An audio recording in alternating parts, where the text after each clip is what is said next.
Tatanong ko lang po kung bakit mas marami yung masama kaysa mabuti. Sa iba, mas convenient yung gumawa ng masama, kaya mas maraming masama. Alam mo kung bakit ganito yung kasi.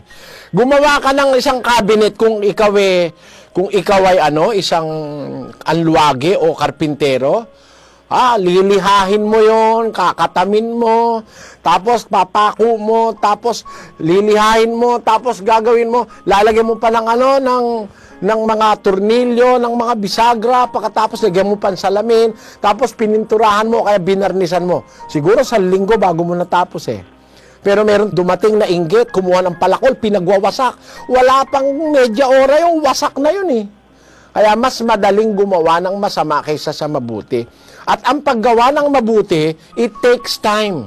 It takes effort, moral determination para gumawa ka ng mabuti.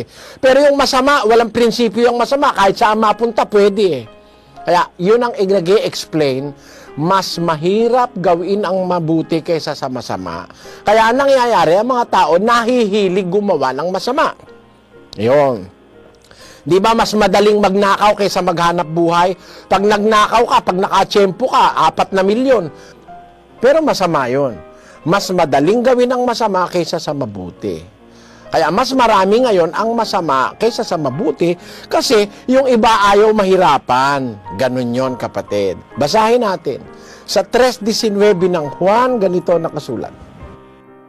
At ito ang kahatulan, na naparito ang ilaw sa sanlibutan at inibig pa ng mga tao ang kadiliman kaysa ilaw, sapagkat masasama ang kanilang mga gawa.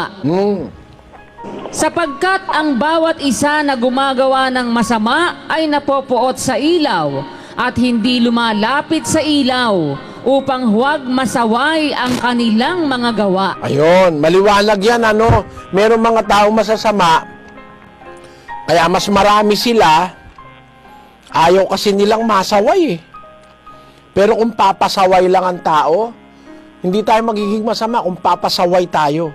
Ayaw kanila lumapit sa ilaw upang wag masaway ang kanilang gawa. Yun ang aking masasabi sa iyo, kapatid. Sa tanong mo, bakit mas maraming masama? Kasi mas madaling gawin ng masama kaysa sa mabuti.